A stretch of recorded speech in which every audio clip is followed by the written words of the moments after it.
Hello, Buckeye Nation.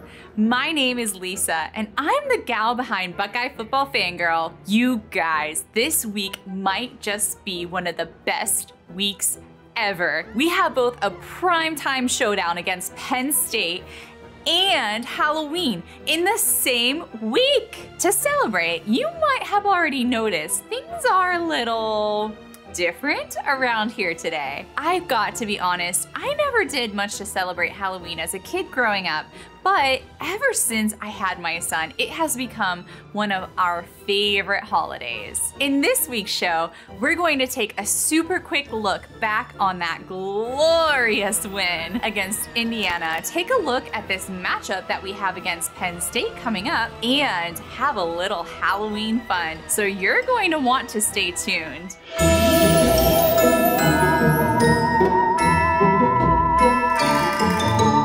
Welcome to Buckeye Football Fangirl, and thank you for tuning in and giving me your time and attention. I truly appreciate each and every person who is a part of this channel, and today is gonna be a fun show. First, let's talk some shop about that beautiful win against Indiana last week. There were so many things that were a question mark going into this game. Who will we see play quarterback for Indiana? What will their defense look like? Is Indiana really as bad as their record said? Or were those just quality loss games against some of the best teams in the nation? And what the heck is a Hoosier? We got all of those answered this past Saturday. Well, except for that last one. It was a wonderful, reassuring game for all of us who have been wondering if the dominance Ohio State had been showing against Akron, Rutgers, and Maryland was legit, or simply a byproduct of the competition level. I think that we can all let out a collective exhale after seeing that performance on the field on Saturday. Pamela said it best with her tweet, "The Buckeyes are firing on all cylinders now." They truly are, and it is one of the best things to see. This is thanks to, in a large part, CJ Stroud learning how to drive that sports car he's been handed. He has been doing more than just drive it too. He was dropping dimes all over the field, and his confidence level and cool-headedness is through the roof. I loved this image shared by Graham in a tweet. Went to OSU versus IU tonight. This is gonna be a legendary picture about a decade from now. Seeing all these guys in the same pic legit gave me chills. I don't think it's going to take a decade for the legendary status to hit. I'd say it's pretty legendary for me right now. Buckeyes Wire posed this legit question: is this the best Ohio State offense ever? I honestly can't speak as to whether it's the best offense ever, as I don't yet have decades of fandom to pull from, but they are truly mesmerizing to watch. I'm curious to hear what you guys think. Do you think this is the best Ohio State offense ever? Please leave me a comment below with your thoughts.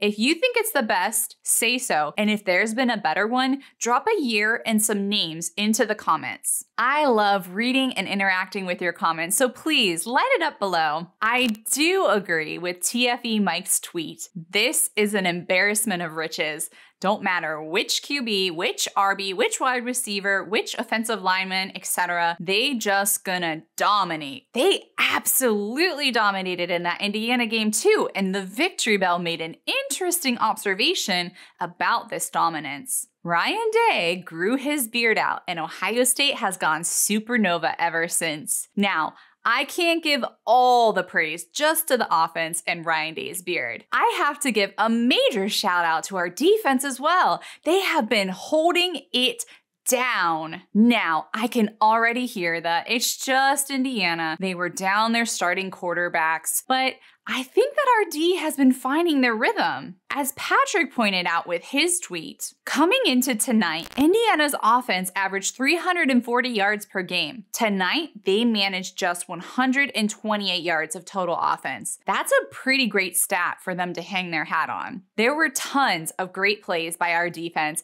but I was probably the happiest to see Zach Harrison absolutely have himself a game. Or, as Johnny put it, Zach Harrison came came to play tonight. There were 5 total sacks by various members of our defense, which prompted Tongotron's tweet, "Sack Party 2021 in Bloomington. Get your sack today." It has been such a relief to see our defense step into their identity, and my nails are pretty happy about it too. All right, let's shift gears and take a look at the Penn State Nittany Lions. We're going to see them on the field this coming Saturday, and I am absolutely loving all of the hype around the Scarlet on Scarlet unis. I'm so stoked to see the scarleted shoe come game day, and I'm anticipating that palpable energy that's going to be coming through my TV screen to me. It's gonna be epic. Of the 35 times Ohio State and Penn State have played, Ohio State has won 21 times and Penn State has won 14 times. Penn State started their season off hot, winning their first 5 games. Unfortunately, things took a turn for them for the worse, starting with the Iowa game 3 weeks ago, and now they have 2 losses marring their record. We'll talk a little bit more about their most recent loss to Illinois in just a moment. Penn State is led by their head coach, James Franklin, who is in his 8th year as head coach there. Franklin is Pennsylvania born and raised, but he didn't grow up thinking that he would ever be the head coach of a Pennsylvania college football team. He's said to be one of the easiest college head coaches to talk to and attributes that to his diverse upbringing. His name is one of the names that gets thrown around a lot whenever there are coaching vacancies,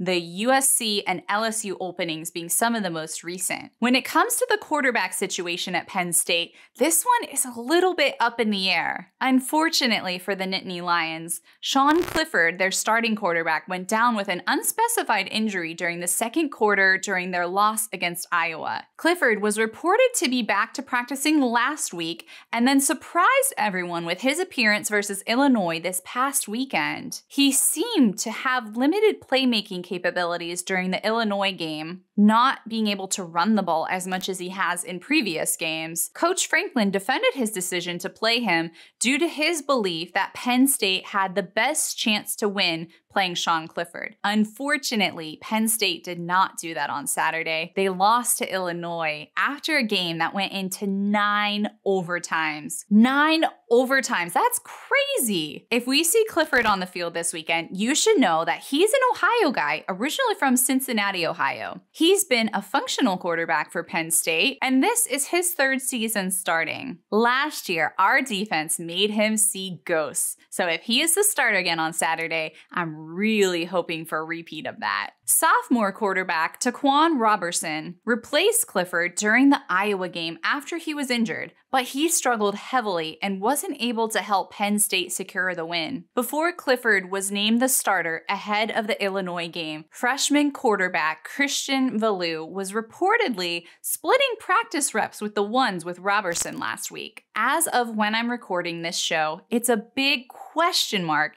which quarterback we'll actually see on the field on Saturday. If the game against Illinois was any indication, we'll likely see Clifford start, but it doesn't appear any of their quarterbacks are playing their best game right now. Some other players to know are their leading wide receiver, Jahan Dotson, and their leading running back, Noah Cain. Dotson worked hard at forming a great rapport with Clifford during the offseason, and the two started the year off being touted as one of the best quarterback-wide receiver combos. His route running, hands, quickness, and toughness has set him apart, paired with the fact that he doesn't miss very many balls that are thrown his way. Some people have predicted Dotson to be drafted higher than Wilson or Olave, and I mean, Dotson is good, but I personally think those people are a little crazy. Their running back Noah Cain is currently leading Penn State in rushing yards, but that honestly isn't saying very much this year. It's been rumored that he has been dealing with some injury-related things, but there's been nothing that's been confirmed about that. Penn State's running game has struggled this year and has been unable to get going in some of their key games. Cain currently has 245 yards for the year, which is the exact same amount of yards as Master Teague. The only thing is, Master Teague has gotten those yards on 43 carries, and Cain has had 78. That's not great. I'm not even gonna tell you how many yards Williams and Henderson have. You can look that up for yourself. Let's move on to the other side of the ball because honestly, defense has been what Penn State has been hanging their hat on this year. Linebacker Ellis Brooks is leading the team in tackles with 55 total tackles. He is a tackling machine and is currently playing with a cast on his right thumb. He's currently a big reason why the strength of the Penn State defense has been up the middle. Jaquan Brisker is another star on their defense. Many people are trying to say the senior safety has been arguably the second best player on the team behind Dotson. He currently has 2 interceptions and 33 total tackles. He's said to have become somewhat of the heart and the soul of the defense because besides balling out while on the field, he's become a very vocal leader on their team. 2 other players to mention are Jair Brown and Arnold Ebiketie. Brown is another slippery safety who has been making an impact and currently leads the team with 3 interceptions. Ebiketie is a monster of a defensive end who leads the team with 5.5 sacks. This game against Penn State will truly be strength against strength. Our Buckeye offense will be scrapping to outplay the defensive wall from Penn State. I personally don't think the many offensive weapons on our team will have any trouble finding the end zone. And I also don't have much confidence that Penn State's injury-ridden offensive front can keep up. I have a few final thoughts about the game, but before I get into them, in honor of the holiday this weekend, I wanted to share a few Buckeye-themed Halloween tweets with you. First up, I love these OHIO skeletons shared by John and Pamela. These are my absolute fave. When it comes to pumpkin carving, these ones by Teresa, Kristen, and Sinclair